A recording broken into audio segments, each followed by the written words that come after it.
Hey there, sports history fan. This is Arnie Chapman, host of the Football History Dude podcast, right here on the Sports History Network. Now, before we jump into another sports history adventure, let me tell you about this episode's sponsor. We partnered with Rochester Sports Autographs, the largest JSA authenticated autograph distributor in the United States, where you can get deals on over 30,000 autographed sports collectibles. They even have film, music, and other entertainment autographs on the site, so there's something for everyone. Perhaps you're looking for a gift for Mother's Day, or maybe Father's Day. Heck, who needs a holiday as an excuse to give a piece of sports history to your loved ones? Or how about yourself? Today seems like a great day to add to your sports cave, right? But how is RSA able to offer such great deals on JSA authentication, you ask? Well, they do this by making deals directly with athletes, so there are no extra markups, and they choose to pass these savings on to the customer. All orders from Rochester Sports Autographs are top quality and shipped to your door with top authentication and money-back guarantee. And to make sure RSA knows that the Sports History Network sent you, we created a special link for you. All you have to do is head to shoprsa.com/SHN. Again, that's shoprsa.com/SHN. Head over there to get your piece of sports history today. The Golden Age is our title in these segments of Football History Rewind's library, and it appropriately ends with the 1930 college football season. 1930 was an end of an era in football history. Not only was it the final season in the decade of the 1920s, but it's also the final year for a football legend, Knute Rockne. Unbeknownst to anyone but the creator, he would coach his final season in 1930, a season considered by many to be his masterpiece. We have more on this story of 1930 and Knute Rockne coming up in just a moment. This is the Pigskin Daily History Dispatch, a podcast that covers the anniversaries of American football events throughout history on a day-to-day basis. Your host, Darren Hayes, is podcasting from America's North Shore to bring you the memories of the gridiron, one day at a time. So as we come out of the tunnel of the Sports History Network, let's take the field and go no huddle through the portal of positive gridiron history with pigskindispatch.com. This podcast is part of the Sports History Network, your headquarters for the yesteryear of your favorite sport. You can learn more at sportshistorynetwork.com. Hello, my football friends. This is Darren Hayes of pigskindispatch.com. Welcome once again to the Pigpen, your portal to positive football history, and welcome to another edition of the Football History Rewind. This is part number 66, and we will be talking about the 1930 college football season. Before we chat about that great season in football history, let's make sure that you are aware of all of our football history. We have something coming out all the time during the week. Each and every day we have something new, and we would love to share it with you. One way to do it for you to be informed is to join our newsletter. Really easy to sign up for. Go to the show notes of this very podcast or the top of pigskindispatch.com. You'll know everything that's going on in the Pigpen. That's Pigskin Dispatch, Jersey Dispatch, Orville Mulligan Sports Writer, and more. More of the things that are going on here in the Pigpen and Yesteryear Hub and Sports History Network. We'd love to share it with you, and one way for us to do that is to share it each and every day in that newsletter, 6:30 a.m. So sign up in the show notes today. Now, a testament to the glory of Notre Dame football in the 1930 season starts in Illinois, of all places, before the start of the 1927 season. Northwestern head coach Dick Hanley held a coaching clinic then, and more than 100 high school coaches attended. They were so impressed with his teachings that the following year, they sent him 36 all-state superstars to play for the Wildcats in 1930. Needless to say, Northwestern was loaded, and it was all because of that nice clinic that the high school coaches so respected and encouraged their players to go play there. Now, this team of studs breezed through the opponents on the 1930 schedule and did not have a game where they did not score at least 3 touchdowns during this run of success. Now, the final game, however, was against the defending champions. Yes, you guessed it, the Notre Dame Fighting Irish. The Irish were also undefeated coming into this contest against Northwestern. This was a pivotal game. This is one that everybody had been watching all season long, marking on their calendar, saying, this is the game you got to see. Now, Knute Rockne, the head coach of the Fighting Irish, was well aware of the high-powered offensive attack of the Wildcats. And he decided, the strategist that he was, to employ a strategy of field position that was performed probably better than he ever expected it to. Rockne had a man on his team named Leroy Mills, one of the most gifted kickers of all time. A tutor to the Irish kicker, All-American Frank Caradeo, and the art of coffin corner punts. The time was well spent as Caradeo placed punts out of bounds inside the 2-yard line 4 times during this Northwestern game. Imagine that, starting 4 times inside your 2-yard line. Now, Leroy Mills had a punting theory that he taught Caradeo and others. The former Princeton kicker disliked the long spiral kicks most commonly used in football. Mills taught his students to punt the ball from the insteps of the foot, sending the ball only about 35 yards in the air in an end-over-end fashion. And the kicks may only travel a mere 35 yards in the air, but they also tended to bounce in a straight line even further due to the ball rotation. He put a little English and spin on it, and that added distance to the kicks as long as they were not fielded. His other philosophical theory on kicks was to simply, quote, kick them where they ain't, unquote, thus employing a directional tactic to his pupils, and also, before they boot the ball, monitor where the receiver is deep for the punt. Interestingly enough, Mills was also the master of the drop kick. During the cold winter months, Mills would practice inside gymnasiums. One drill in particular would draw crowds as he would drop kick footballs through the basketball hoops from center court. That takes some skill. And for the encore of these sessions, he would turn around and drop kick the football one after another through the hoop at the opposite end of the court. Can't say that he was glued into one goal there for the basketball. Now, Northwestern could still move the ball on the Irish despite the poor field position that they had. They amassed an astounding 350 to 40-yard offensive advantage in the first 55 minutes of the game over Notre Dame, but they couldn't score. Can you imagine that? And all but 5 minutes of the game, they have 350 yards. The Notre Dame offense has 40 yards. But the reason was the Wildcats twice fumbled the ball away inside the Notre Dame 5-yard line and lost the game 14-0.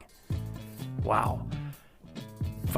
2 times being inside the 5, coughing the ball up, Notre Dame recovering, squelching any opportunity for the Northwestern Wildcats to win that ball game.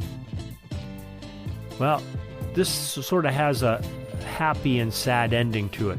Rockne's squad went on in the next game, defeated a tough Army team 7-6, and then they blew out USC in the season finale 27-0. This would be Knute Rockne's final football game he would ever coach. It wasn't that he stepped down, because Notre Dame repeated as the national champion. The Dickinson system, they chose the Irish as the top team, and number 1 position for the Irish was also by the other 3 contemporary major selections of that era, the Bond, Dunkel, and Holgate systems. The legendary football innovator Knute Rockne would die in a plane crash in March of 1931 near Bizarre, Kansas. He's still remembered for many things.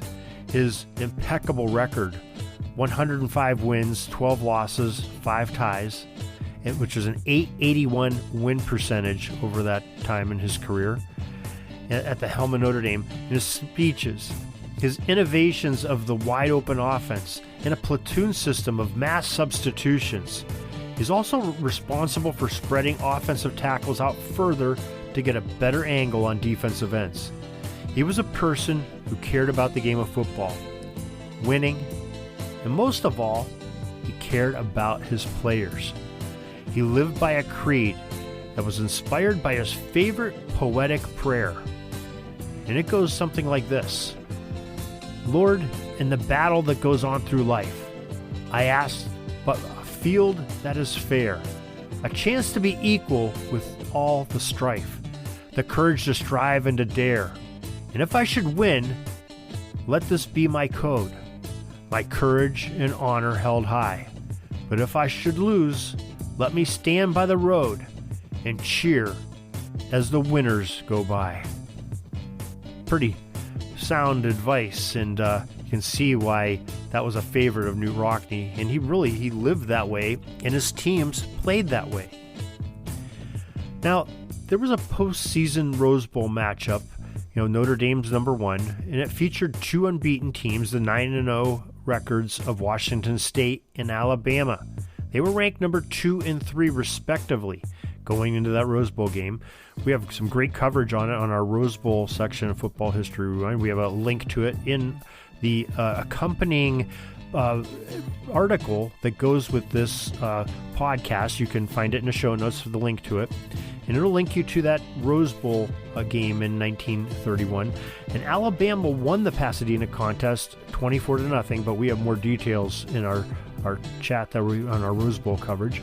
The NCAA also adopted a rule before the 1930 season, which still stands in football today. In this revision, all offensive players had to stop for 1 second before the snap. The rule helped create a level playing field between the offenses and defenses by disallowing teams in possession to quick snap the football, thus giving them a very distinct advantage over their counterparts. So that's why you see today, the offense comes out of the huddle or they line up. At some point, they have to pause for a second, all 11 players, before any man can go in motion, before any shift. And if they do shift, they have to pause another second and before the ball snapped. And that's that pause, that 1 second rule. 1930s when that came in, and almost 100 years later, it still stands today.